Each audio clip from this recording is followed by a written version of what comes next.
Hi, welcome to the I'd Rather Be a Buffalo podcast. My name's Kevin Gregg. Who are you? I'm Doug Riggle. Uh, who are we? I guess I want to start a little bit with that in the beginning. Doug had no idea that I was going to ask him.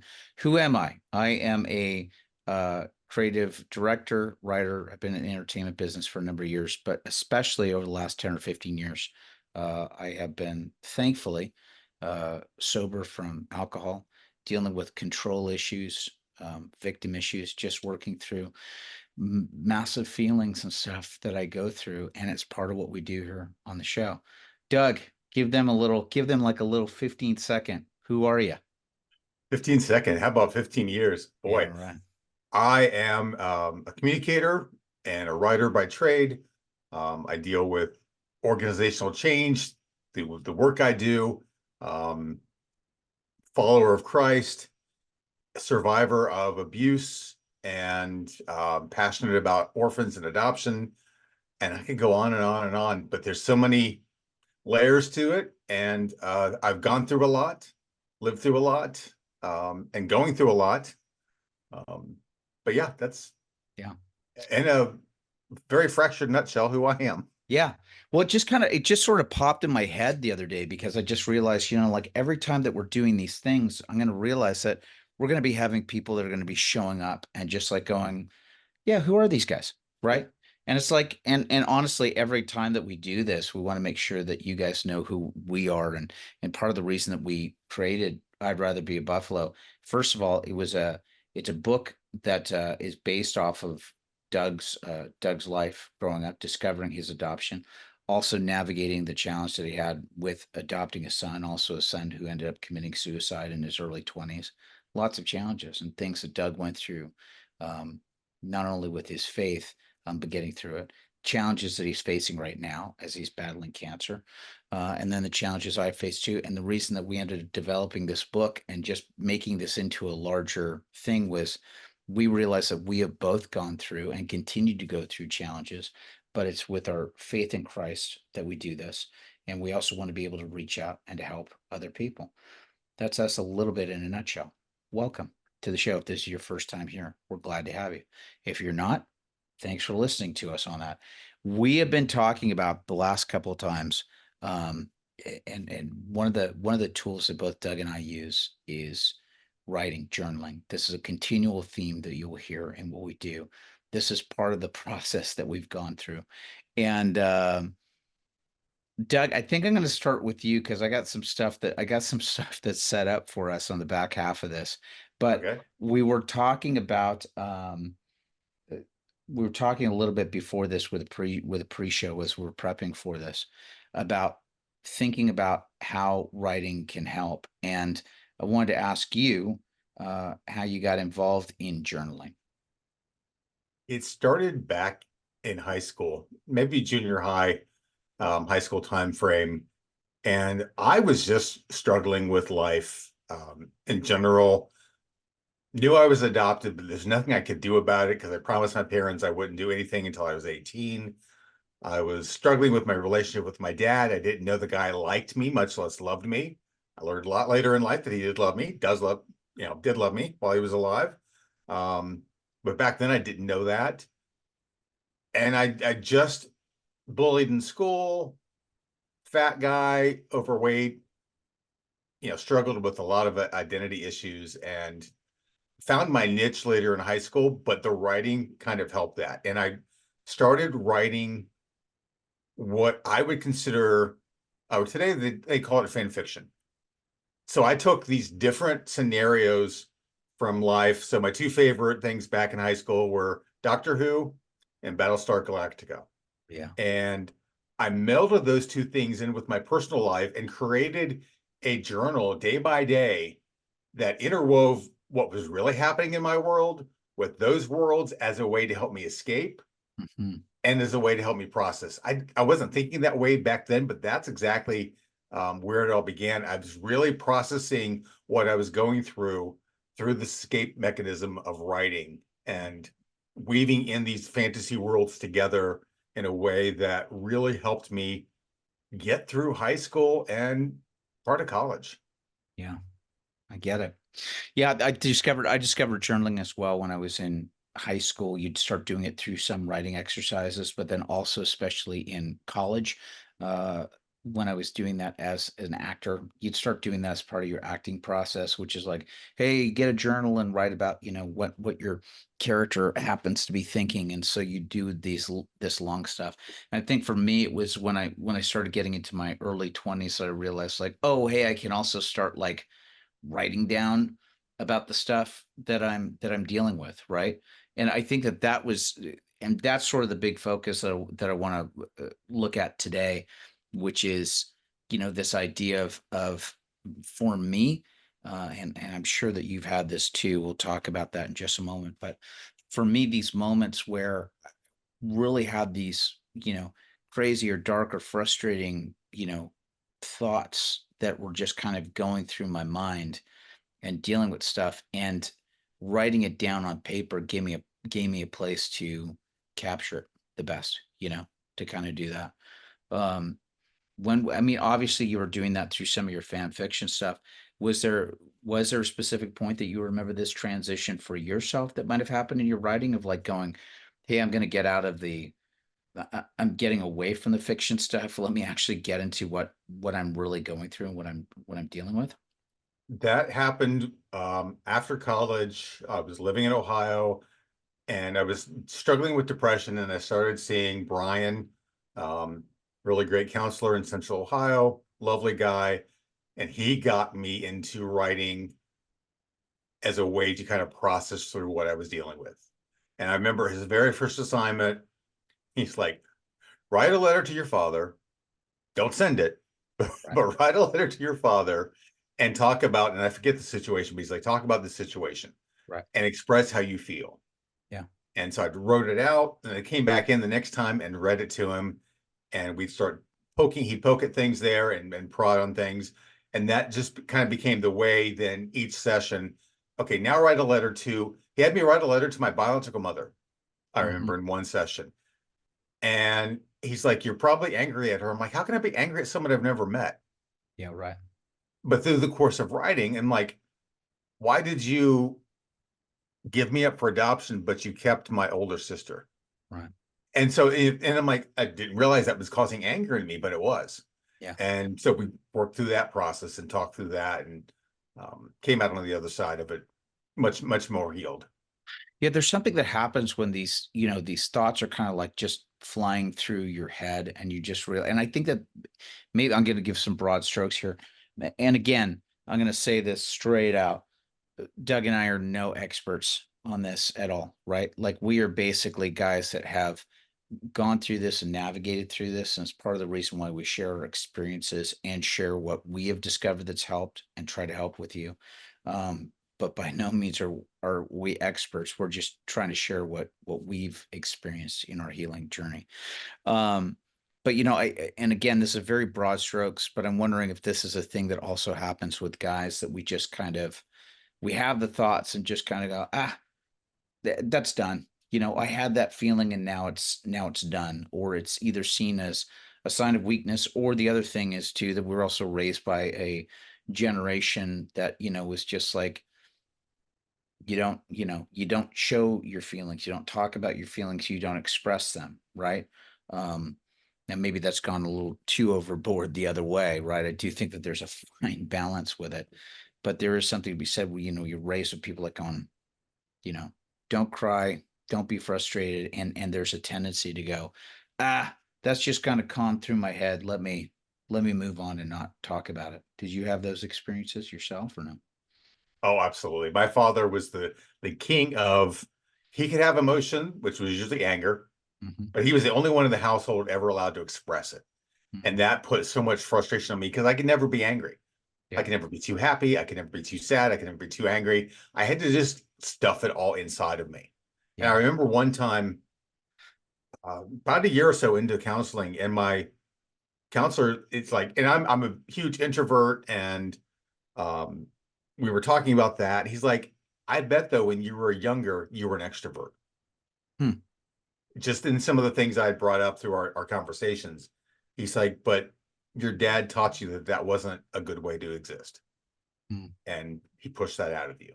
Hmm. Like, interesting, because I can be a mean extrovert once in a while when the spirit moves me. I can extrovert with the best of them. Fascinating. But I retreat back into myself. Yeah, I know, right? Well, so I'm sure that there's a part of it that just kind of goes, no, this is going to be safer. We kind of learn those things, right? Where it's like all of a sudden you just learn, and you made me think of a couple of things I've experienced in my life with family stuff, extended family, even people that I've had at work, where you have, once bitten, twice shy, right? Where it's like you have the moment of like, I've had experiences in my life where, I felt I was in a safe environment that I was able to express something only to have it, turned around or shut down or, barked at or bitten. And just like immediately in the back of my mind go, got it. Gonna keep that silent, right? And sort of Yeah. build up that resentment. Um, I want to show you something that just popped up. I was so fortunate that I found it, and I'm gonna have to show it to you a little bit without sound. Um, but sometimes, especially at the time that we're recording this, this is May, right? It's the beginning of May, and so this is the beginning of a whole uh, mental health awareness month or whatever. But I am actually gonna show you a little bit of what depression looks like, and I have to do this without the sound. So I'm going to show this to you. I'm going to show this to you without sound, so I'm not getting copyright strikes. I want to show you exactly what depression looks like, and it looks a little something like this.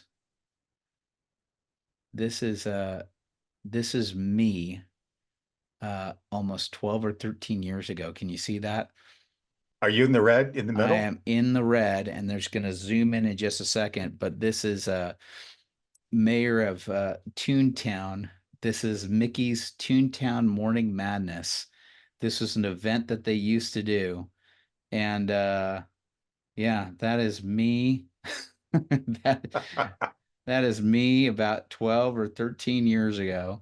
And I'm dressed in that bright red suit. It's got cheese, Swiss cheese hat, right? And I'm with all these characters right down there. Um, I'm going to tell you, this is I'll tell you exactly what this is in a second. But so I did that show down at Disney, and there I am, I'm dancing with all those characters, early morning thing.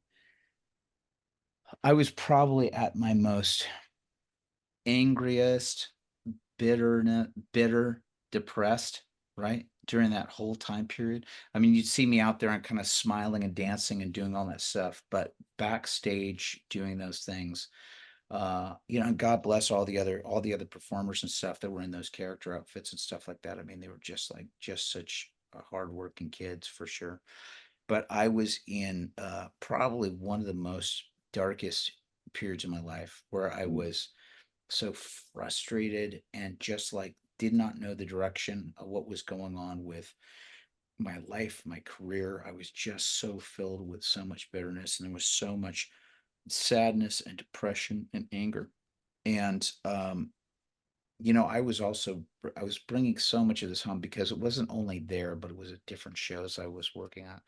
And I remember I would just bring this home to my wife Kate or to my sons and just kind of offloading the frustration. But the reason I show that video specifically, it was during that time that I was journaling. I was journaling. And during that time period, I was pouring out all my junk into those pages. And I'm so glad that I had a journal at that time, because even though I was showing up and just doing it day after day after day, um, you know, and you'd just be kind of repeating the same things or whatever. The cool thing was being able to go back, towards the end of the year or whatever, and take a look. And there were certain patterns or certain things that I was seeing that was going on that was like, oh yeah, you're in a bad place. Like you're in a bad place or you're in a dark place. And it's really challenging when you're in an environment where you have to, you talk about being an introvert, but having your therapist tell you, hey, you may have been an extrovert that was shut down. Here I was, an extrovert that needed to do this, that part of my job was I had to be an extrovert all the time. And Right. so all the time you're just like, hey, everything's great, right? Even though on the inside you're just like, it's just disaster. And I'm so grateful that I had that journal at that time because even though I was number one, it helped to offset because before that, for years also, I had been using my family as the place that kind of dumped that. And not to say that my, you know, my wife Kate is always very open to go, let's talk about it or whatever. But I was just using her as just like, I'm just gonna dump, just gonna dump, just gonna dump. And you know how it is whenever you're trying to help somebody, it's like that can be like that can wear you down, right? Yeah. When you're just all that you're just receiving the same thing. And I was not in a place for I was not in a place for years, I will say, where I was open and receptive to change. I will tell you that that journal was a part of the steps for me to be able to go, something's wrong here. Something's wrong. Something, these patterns of anger or frustration or deep, dark depression keep coming up again and again and again. And there's a pattern there. There's a pattern that's there that has to be addressed. And, you know, uh, it was that stuff that eventually ended up leading me to that. That was part of the stuff that ended up leading me towards therapy, recovery, support groups, all that stuff.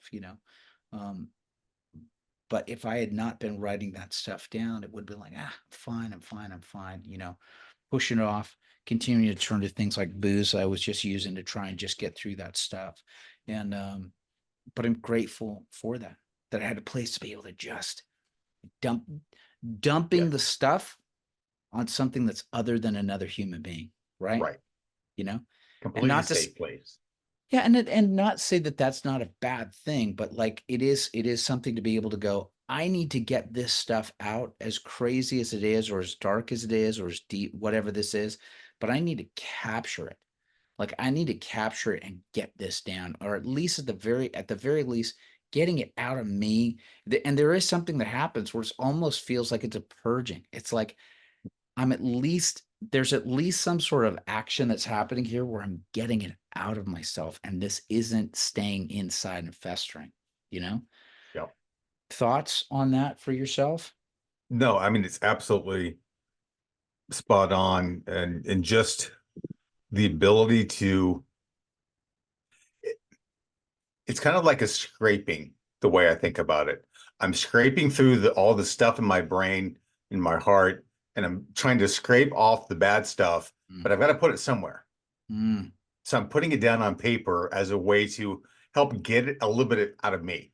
Now, mm. I've not dealt with my issues. There's still things in there I have to deal with, Yes. and the problems just don't magically go away. Yeah. But it's almost like scraping that first layer or two of paint off the walls before you get to what's underneath and can really take a look at what's going on. And it helps to organize your thoughts in a unique way. And Yes. years doing communications work, different ways of mind mapping and organizing your thoughts before you write, a draft email or whatever you're happy to be writing. Um, it just becomes that way of like, okay, I here are these thoughts, and like page after page, here are some patterns now I'm seeing that I couldn't see when it was just inside of me. But Correct. opening up the pages and flipping through them, and I had the luxury in my 20s or so reading it to a counselor and talking with him about what I was dealing with and going Yes. through and how having him, he never fixed me. He gave me the tools I was lacking in myself to fix myself. Yeah. Yeah.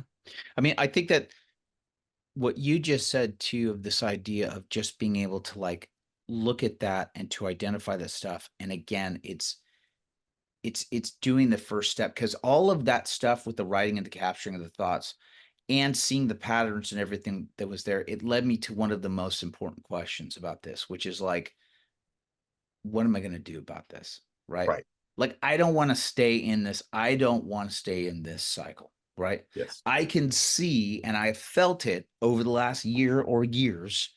I can see that I am stuck in this repeating cycle, and I don't like this. And this isn't life, and this isn't living. and I don't want to do this anymore. And what am I going to do about it? And I think that getting to that point where you're able to address that and go, what am I going to do about that? I think that that's the thing that journaling and capturing this stuff can help. And at first, it's capturing. I had this image that sort of came to my mind, which is like I'm thinking about Neo in the Matrix, the Keanu Reeves Mm, character, and it just made me think about, like, remember at one point they've got the when he's first in the Matrix and they realize that he's got this tracker that's inside of him, and they have him in the back of a car, and they put that suction thing that's over his belly button to yeah, suck it out. And I thought, yeah, it's a little bit of that. It's a little bit like we're trying to, like, find that, what's this thing that's inside of us that we're trying to get and to suck out, right? So, and it's not, it's, and believe me, just finding it and discovering that you have it, that's just the first part of it. I mean, we're going to go into deeper in other episodes and stuff that we talk about that, absolutely. you know, but the recognition of realizing, oh yeah, something was wrong, Right. that's big. That's big. And I think that recognition of, like, yeah, something here is not right, or something is not healthy. Um, And it's not about actively seeking that stuff. Somebody might be listening to this. I don't know why you'd be listening to this if you're just like, if your life is perfect. Yeah, If your life is perfect and everything's here, thanks for visiting us. Give us a like and share. But but it's not about finding problems where there aren't problems. But if there's something that's kind of going on where you just kind of go, what's going on here? right. Something's off. Something's off, you know.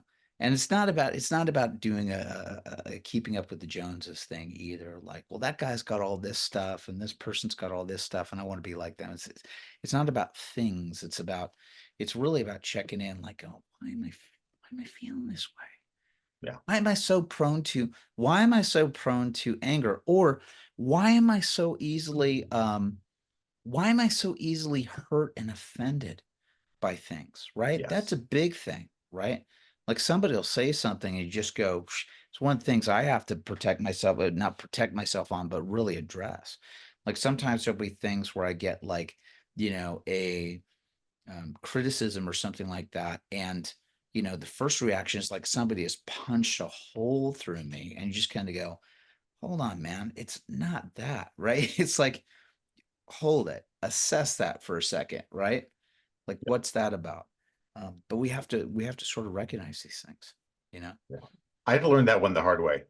I guess we all have to learn most of this the hard way, but it's that someone said something and it really hurt my feelings. And the more I started talking about this in counseling, I had to come up with this.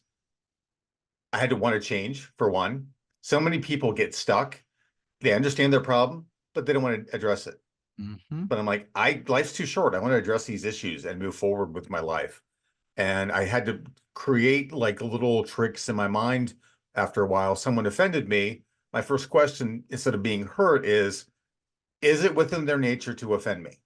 Right. Sometimes yes, Sure. but with my best friend, no. Okay, likely there was a misunderstanding of the communication. So let me go back and clarify Yeah. and say, here's what I was feeling, but I don't think you meant that. Let's talk about it. Yeah. Like, oh, you meant this. I got it. Yeah. We're good. Totally get it. This image just comes up in my mind, which is like, part of this stuff is about recognizing that there's a change required for yourself. I've Yes. equated to, I don't know if I've shared this analogy on the show or not, but you know, yeah, we can have terrible things happen to us in our life, right? It can be like a terrible blowout of a tire that happens on the highway or on the freeway, and we just pull over to the side. And I know that I have been this person before, and I know that I've met a lot of people that are like this, you know, but you have this unexpected blowout that happens, and you pull over to the side, and somebody comes over to help you, and you're just going, oh my gosh, I just had that blowout, and it almost killed me. I can't believe it. And somebody's there to help you, and you're just going, great, what can I do? And the person's, yeah, but I just had this blowout and I nearly died. They're Well, that's stuck in that that's loop. cool. That's Yeah, cool. Maybe we should change it. Yeah, but I almost died because of this blowout, right? And so you're stuck in this loop of just like reliving and explaining the the terrible thing that has happened, the terrible unexpected thing that's happened. And there are people coming into your life going, yeah, I totally get it, totally understand, but we got to change the tire, right? And I think that that's the following step is to go. You can either stay in that cycle of just like explaining how trauma. And I'm not dismissing trauma that people are feeling, right? absolutely. Yeah, But you can stay there in that cycle and continue to replay replay the scenario over and over again for anybody that'll listen to you. But at some point you gotta change the tire and get back out there and do it. Because otherwise, it's you're not going anywhere, right? It's You're not gonna go anywhere. And eventually you're gonna run out of people that are gonna help you, being willing to help you, you know? exactly. Um, I've seen that happen with a number of people over the years where they replay all their life story is that they just want to replay the blown out tire story. And that anybody that's new in their life, they want to replay the blown out story and the blown out tire story. And it gets you traction for a bit until people start realizing like, oh, you're not interested in changing the tire. I gotta go, you know, Yeah, I gotta go, you know. So but I think that the reason that I bring that up is that this is a recognition of like yeah, you got a blown out tire. Absolutely. Tell that story. But it's leaning towards I need to change the tire and I don't know if I know how to do it. Right? Maybe right. I don't know how to do it. I need some help to do it. We'll explore some of that in some upcoming episodes about like trying to do that. But yeah, and listen, I think that the one thing that I wanted to really touch on in this episode too is um journaling as we talk about on this show is it's really important. It doesn't have to be perfect. It does not have to be perfect at all, right? This is just an action of doing this. And it's can literally be if you're not in the habit of doing it, like I get it. It can be frustrating. You just go, I need to make sure that I'm right. This is a document for you. This is a document for you. It's not for, and it really isn't for anyone else to read. It's just something so that you're capturing thoughts. If that meant that you're just like writing down a word that means something to you, or just writing down a sentence a day, you know, and just at least getting into that practice, that would be a win of just showing up and just doing that little bit, you know? Well, and there are a couple types of journals out there. A lot of people just go, here's my big blank notebook. And I Mhm. sit there and I turn to the page and it's white and I've got a pen in my hand or a pencil in my hand and I don't know where to begin.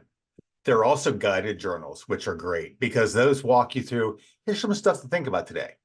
And then reflect on this and what does this mean to you as a way to kind of help jumpstart that writing process. So you're not just sitting there with that blank paper with writer's block. I don't know where to go. And I just end up doodling. And again, there's nothing wrong with doodling. If No, that's where you want to start, doodle. Um, absolutely. Well, Doug brings up a great point because that's actually stuff that we have. We actually have one at I'd rather be a buffalo.com. You can find it under our journal section. We have a free one that we give out, which is called the 1 month Buffalo Journal. You can get it as a PDF. And we're also working on a year long one as well, a year long discovery journal that we're going to be sharing with you guys as well. But it's a really great place to start. If you're kind of like going, you know what, a blank page terrifies me, great. Then head over the one that we have, the 1 month Buffalo one deals with you know, finding out what your purpose is. What's your thing? I know it sounds like a big question, but at least it's a couple of thoughts to kind of go, what's my purpose? What am I working towards? What am I doing? What do I feel like I'm called to? And you know what it is? It's a great way to be able to just practice that idea of going, yeah, I need to practice writing down and thinking about some of this stuff that maybe I've never even thought about. Maybe I've never actually taken the time to kind of slow down and kind of go, what is it I'm supposed to be doing? I don't think that this is supposed to be, maybe this isn't about being in a job that I absolutely hate and then just living for the weekends and just repeating a cycle. Talk about repeating a cycle over and over again. You know, maybe there's something to explore here with this.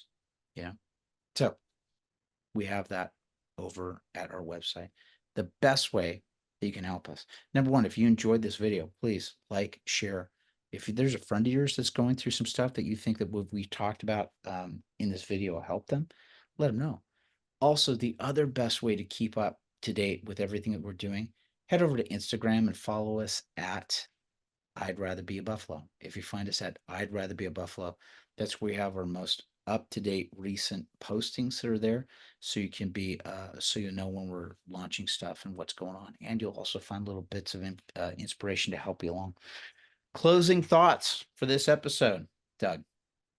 I found this quote, and I love poetry, and I did English major, so fair enough. I read a lot of poetry and writings back in my college days. William Wordsworth had this great quote that said, "Fill your paper with the breathings of your heart." And I Mm, just liked what that was saying. Your heart has good stuff in it. Your heart has bad stuff in it. It's not right or wrong. It just is. wow. And start journaling. So good. Awesome. Fantastic thing to leave off with. Well, thanks for joining us on this episode, and we look forward to having you join us again. We will see you on the next one. Bye bye now. Bye.